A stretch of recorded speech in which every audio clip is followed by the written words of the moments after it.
Maxi, one under the belt. How do you feel? It would have been better if we had the win, but no, it was always good to get out there. But unfortunately, it rained. May have kept a couple of people away from the game, but it was a good game to watch. It was a ripper. It was a really good game. How did you review it? Because you had it in hand, and then the Giants they stormed late. They were surging the footy. Mick may or may not be holding you responsible. Blame it all fair. on you. The way it panned out, your direct opponent. Technically, my direct winning opponent goal. kicked the winning goal. Yes. You were unlucky. If you see it broken down, Max was in really good position. How was the review? Yeah, I on that last kick of Callum Ward. If I was Callum Ward and I had the ball from 50 to win the game, I am not passing to my ruckman. But Callum did, and they won in the game. So You're blaming Callum Ward for yeah, I'm blaming Callum Ward for my positioning. They got the last two, and Toby Green went bonkers in the last. We played a very good last quarter. He We tried to do a few things. It ended up being Ed Langdon that went to him late, and then he still was able to get a hold of Ed as well. So.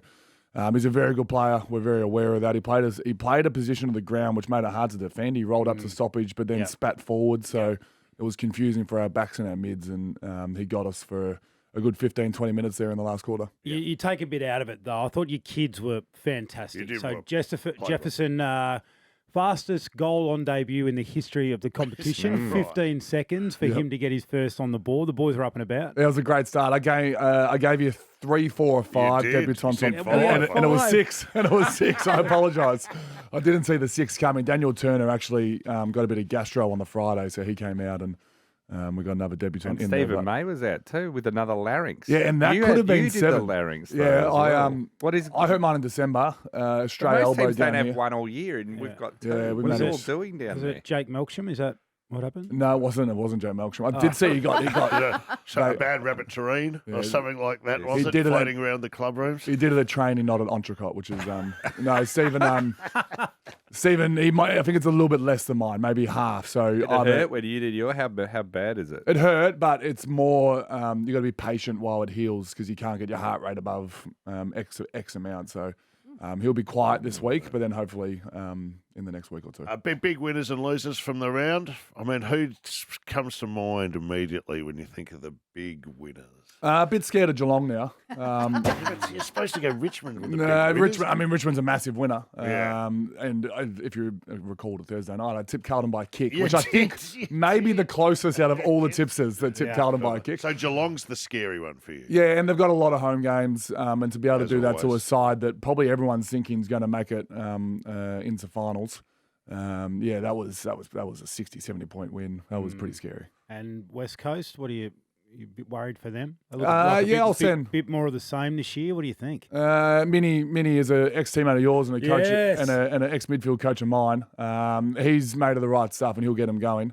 But I wasn't expecting that first up. But it probably says more about Gold Coast, to be honest. Yeah, they might just sneak under the radar a bit this year, the Gold Coast. For a side that probably didn't play finals because they couldn't win away, to come out with their first away game and win by 100 points, that's What's pretty a pass exciting. mark for them this year? Make the 8? Is that enough? I think Gold Coast will be playing finals footy. this year. Whee! A lot of talk about Port Adelaide and the handover of the coaching reins, Ken to Josh Carr, and who's actually coaching the team. So you experienced that at Melbourne with Goody and with Paul Roos. Yeah, the only difference is they're coming off a prelim where we came off potentially wooden spoon when Roosie came in. I can't remember where exactly we were, but we described, like Goody describes it now, as Roosie was almost his shield. So Goody was the coach, especially for the back part of that 3 years.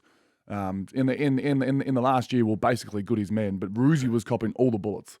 So we were still underperforming. We were missing finals. We missed finals for 5 years in a row. Goody was actually coaching at Goody that was stage. during pretty the much handover. coaching, Do pretty you much think that's happening here? doing the list management. I dare say that Josh is doing a fair bit of the coaching and Ken's just going to take the bullets, which is what's happening. Ken's taking a fair few bullets this week. Sounds like a pretty crappy gig. Yeah. Just taking all the bullets. Unfortunately, Roosie actually is a mastermind. He's the only person to coach and go through 2 clubs and not be sacked. He's actually gone out in his own way. That If is you think true, about it, every actually. coach, they've all been sacked. He But always left early. He knew where to go. Roosie's gone out on his own terms both times. Yes, and I love player movement in the game now. There is so much more of it than there used to be. And one of your premiership teammates, he went across to Fremantle a few years ago, Luke Jackson. You would have been tight with Luke?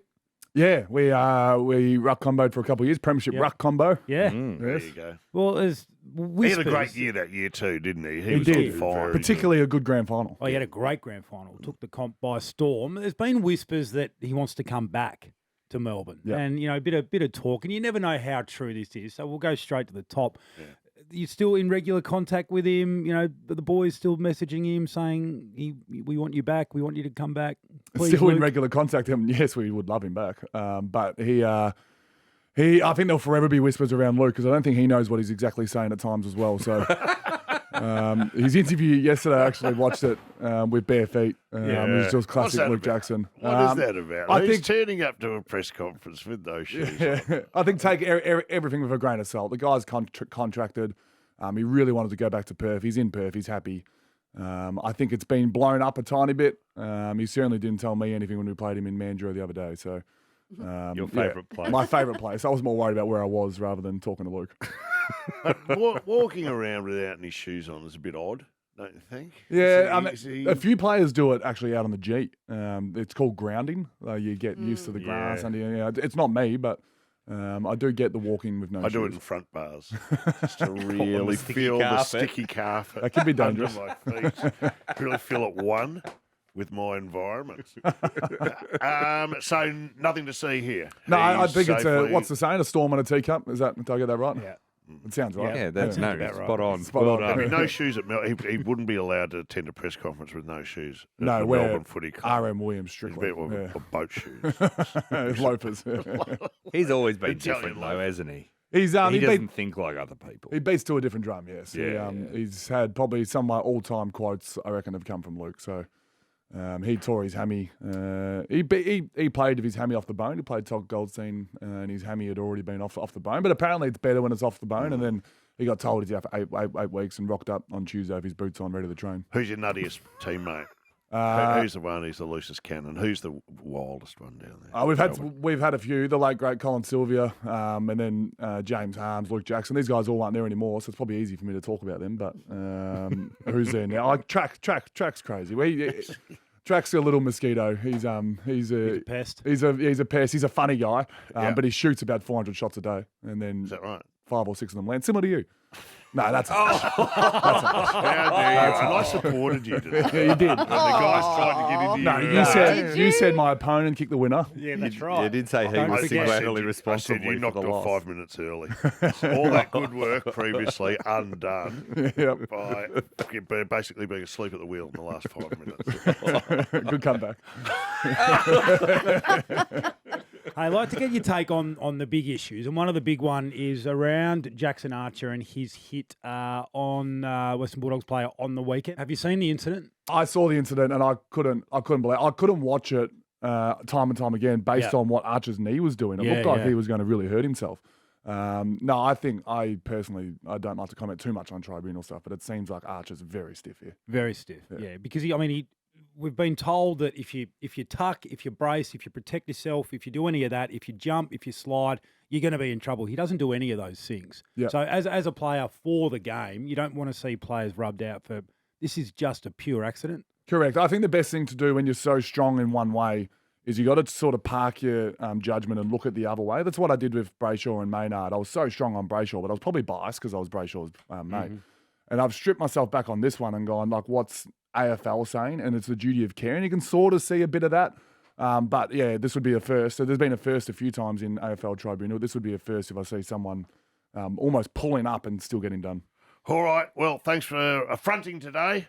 It's been great to have you on, Maxie, and well done. The D's didn't get the chockies, but they were pretty No, good. they didn't lose any You can't fans. be A upset with lot to like, and look to bounce back this week. But we'll have you in later in the week. See you, Thursday or Friday. Only Maxie. Perfect.